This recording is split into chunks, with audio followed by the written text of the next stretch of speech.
एक बार की बात है। एक गांव में मोहन नाम का एक आदमी अपनी पत्नी सुनीता के साथ रहा करता था। उसका एक चाय का छोटा सा ठेला था। मोहन स्वभाव से बहुत ही मददगार और दयालु था।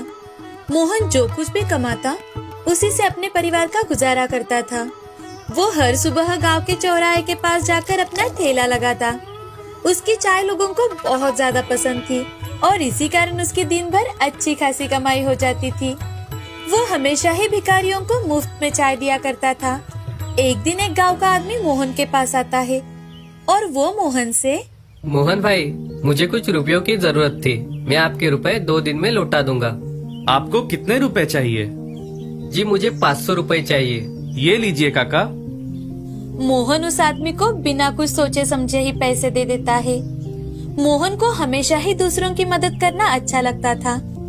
तभी रमन नाम के एक आदमी ने मोहन और उस गांव के आदमी की बात सुनी और वो मन ही मन, क्यों ना मैं भी इससे पैसे मांग कर देखूं। अगर उस आदमी को ये रुपए एक बार में दे रहा है तो मुझे भी जरूर देगा। रमन झट से मोहन के पास आया और वो मोहन से, मोहन भाई, मुझे कुछ रुपयों की जरूरत थी, क्या आप मेरी मदद करोगे? लेकिन भाई, आप कौन हो? मैं तो आपको जानता तक नहीं हूँ। मैं आपकी मदद कैसे कर सकता हूँ? भाई कृपा करके मेरी मदद कीजिए। मुझे 1000 रुपए की सख्त जरूरत है। मेरा बच्चा बीमार है, उसे अस्पताल ले जाना बहुत ज्यादा जरूरी है। मैं यही पास के गांव में रहता हूँ मोहन भाई। ठीक है, ये लो भाई 1000 रुपए। 3 दिन बाद वो आदमी मोहन को 1000 रुपए के बदले 1200 रुपए ला कर देता है। तभी मोहन उस आदमी से, अरे भाई, मैंने तो आपको सिर्फ 1000 रुपए ही दिए थे। ये मुझे आप 1200 रुपए क्यों दे रहे हो? क्योंकि आपने मेरी जरूरत के समय मेरी मदद की है, जब कोई भी मेरी मदद नहीं कर रहा था। आपकी मदद के कारण मैं अपने बच्चे को अस्पताल लेकर गया। ये 200 रुपए उसकी बख्शिश समझकर रख लीजिए।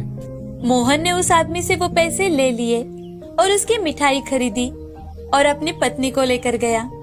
उसने घर जाकर अपनी पत्नी को ये सारी बात बताई। इस बात से उसकी पत्नी भी बहुत ज्यादा खुश हुई। धीरे धीरे कर ये बात सारे गांव में फैल जाती है कि मोहन हमेशा ही जरूरतमंद लोगों की मदद करता है। अब लोग मोहन से मदद लेने लगे, लेकिन साथ ही पैसे के रूप में वो बख्शिश भी देने लगे।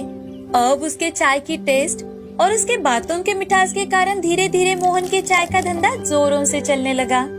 ऐसे करते करते मोहन अब बड़ा आदमी बन गया। उसने खुद की एक चाय की दुकान खरीद ली और साथ ही लोगों को ब्याज पर पैसे भी देने लगा। मोहन एक बड़ा आदमी बन गया, लेकिन उसने अपने चाय बेचने का काम कभी नहीं छोड़ा और जरूरतमंदों की हमेशा मदद करता रहा। लाजपत नगर में विजय नाम का एक लड़का अपने पिता किशन और माँ मालती के साथ रहा करता था। किशन रिक्शा चालक था और मालती शिक्षक हुआ करती थी। विजय के पैदा होने के बाद उसने काम छोड़ दिया था ताकि वो पूरा समय विजय पर ध्यान दे सके। शायद यही कारण था कि विजय पढ़ने लिखने में रुचि रखता था। आर्थिक तौर पर वे ज्यादा कमाते तो नहीं थे, पर उसकी पढ़ाई लिखाई में किशन और मालती ने कोई कसर नहीं छोड़ी थी। एक दिन की बात है। बेटा विजय, क्या कर रहे हो? पापा, मैंने ये किताब लाइब्रेरी से ली है। इसमें बहुत से सफल लोगों की कहानियां हैं। डॉक्टर, इंजीनियर्स, बिजनेसमैन और हाँ, आईएएस ऑफिसर, सभी के बारे में लिखा है इसमें। अच्छा, आईएएस से याद आया, एक समय मैं भी उसकी पढ़ाई किया करता था बेटा। लेकिन तुम्हारे दादाजी के देहांत के बाद घर की सारी जिम्मेदारियां मुझ पर आ गई, इसलिए मुझे रिक्शा चलाना पड़ा। विजय को यह बात बिल्कुल रास नहीं आई। उसने जैसे इस बात को गलत साबित करने की ठान ली हो और इसी कारण वो अपने पिता से, पापा, मैं आईएएस की परीक्षा में अव्वल आके आपका नाम जरूर रोशन करूंगा। हाँ जरूर विजय, मुझे तुम पर पूरा भरोसा है। किशन ने विजय की बात को बचपना समझ के छोड़ दिया था, पर जैसे जैसे विजय बड़ा होता गया वैसे ही उसका फैसला पक्का होता गया। घंटों तक वो किताबें लेकर बैठता था, बस तभी उठता था जब उसे अपने माँ पिताजी का कुछ काम करना हो या फिर भोजन करना हो। इससे चिंतित होकर उसकी माँ उससे, बेटा विजय, तुम्हें थोड़ा आराम कर लेना चाहिए। तुम्हारे दोस्तों से मिलो, थोड़ी बाहर की ठंडी हवा खाओ। माँ, मैं ये सभी किताबें दूसरों से उधार लेकर पढ़ता हूँ। मुझे ये सिलेबस इसी महीने में खत्म करना होगा, तो बाहर घूमने का समय कहाँ माँ? मालती को विजय का ये जवाब अब याद हो गया था। उसकी लगन के आगे अब वो भी हार चुकी थी।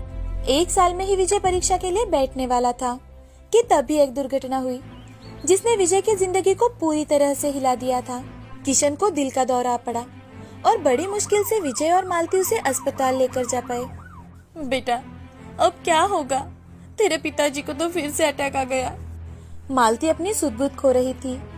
विजय भी बहुत चिंता में था क्योंकि किशन को पहले भी एक बार दौरा आ चुका था।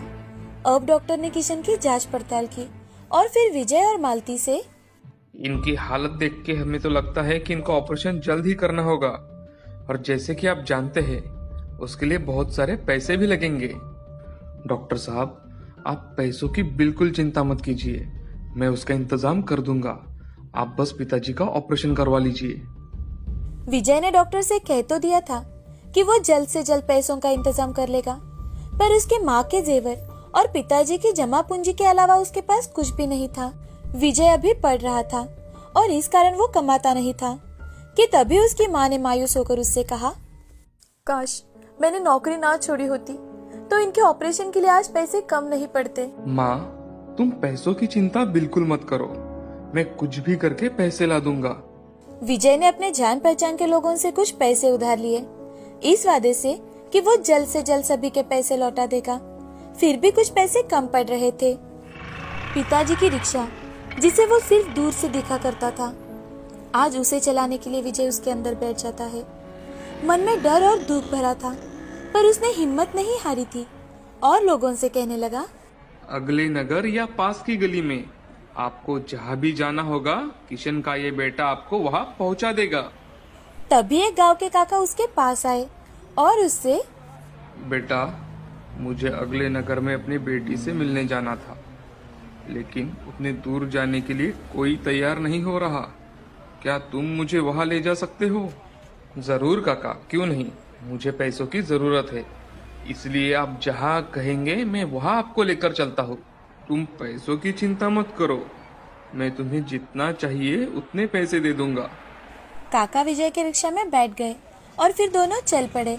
सफर में उन दोनों की खूब बनी। विजय ने काका को अपने IAS के पढ़ाई के बारे में बताया और काका ने अपनी बेटी के बारे में, जो IAS के लिए विजय जैसे बहुत से बच्चों को पढ़ाती है। नगर आने पर काका रिक्शा से नीचे उतर जाते हैं और विजय को भाड़ा देते हैं। अरे अरे काका, ये क्या? आपने तो 100 रुपए ज्यादा दे दिए मुझे। मैं अपने पिता की रिक्शा में हमेशा मेहनत के पैसे ही लेना पसंद करता हूँ।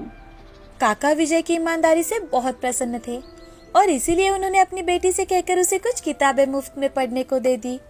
बेटा, मैं तुम्हारे संघर्षों का भागीदार तो नहीं बन सकता, हाँ, पर तुम्हारे लक्ष्य को हासिल करने में तुम्हारी मदद जरूर कर सकता हूँ। काका, आपका बहुत बहुत शुक्रिया। पता नहीं चल रहा कि मैं आपका शुक्रिया अदा कैसे करूँ। पढ़ लिख कर अपना और देश का नाम रोशन करके। विजय खुशी खुशी वहाँ से चला गया। विजय ने अब रिक्शा चला के पैसे जुटाना शुरू कर दिया और इसीलिए वो दिन भर ऑटो चलाता और रात को पढ़ाई करता था। अब विजय रात को सिर्फ 4 घंटे ही सोता था। बहुत ही कम समय में उसने अपने पिता के ऑपरेशन के लिए जरूरत जितना पैसा इकट्ठा कर लिया और जल्द ही किशन का ऑपरेशन सफल रहा, परंतु उसे अभी रिक्शा चलाने की मनाही थी। इसीलिए विजय ही अपने पिता की रिक्शा को चलाया करता था। बेटे, मुझे माफ कर देना, तुम्हारे एग्जाम के समय ही मैं बाधा बन के बैठा हूँ तुम्हारे लिए। ऐसा बिल्कुल नहीं है पिताजी, मुझे ये मेरा सौभाग्य लगता है कि मैं आपकी देखभाल करने में सक्षम हूँ। आप मेरी परीक्षा की बिल्कुल चिंता मत कीजिए, मैं अपना 100% देने वाला हूँ। विजय के दृढ़ निश्चय से उसके पिताजी भावुक हो गए और उससे, तुम जरूर सफल होगे बेटा। दिन बीत रहे थे। विजय दिन भर ऑटो चलाता और रात को दिन बनाकर पढ़ाई करता था। ऐसे ही उसकी परीक्षा का दिन आया। विजय को पता था कि वो इस मौके को हाथ से जाने नहीं दे सकता और इसीलिए उसने पूरी तैयारी कर ली थी। उसकी परीक्षा खत्म होने के बाद उसके पूरे परिवार को उसके रिजल्ट का बेसब्री से इंतजार था। क्या विजय पास होने वाला था या फिर फेल? एक दिन मालती भगवान के सामने दिया लगाकर तभी एक बच्चा दौड़ कर आता है और वो मालती से, मौसी मौसी, भैया का रिजल्ट आ गया। मालती दौड़ते हुए उस बच्चे की ओर जाती है और फिर विजय को देखती है। जिसकी आंखों में आंसू भर आए थे। माँ, मैं पास हो गया हूँ माँ। मालती विजय को गले लगा लेती है और फिर विजय अपने पिताजी का आशीर्वाद लेता है।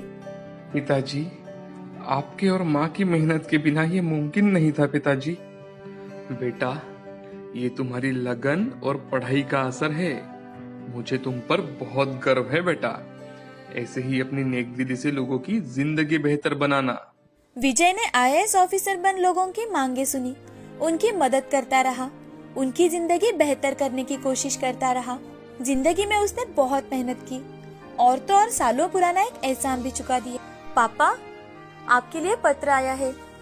उस पत्र में एक छोटा सा धन्यवाद लिखा था और 10,000 का चेक भी, जो काका के कोचिंग क्लास के नाम दिया गया था। मेरे लिए खत? वाकई में मैं एक फरिश्ते से मिला था। हाँ बिल्कुल पापा, इस बात में कोई शक नहीं। इस कहानी से हमें यह सीख मिलती है कि हमारी लगन और मेहनत ही हमारी सफलता का सबसे बड़ा सबूत होती है। और तो और ये सीख भी मिलती है कि हमारे अच्छे काम हमें कभी निराश नहीं करते।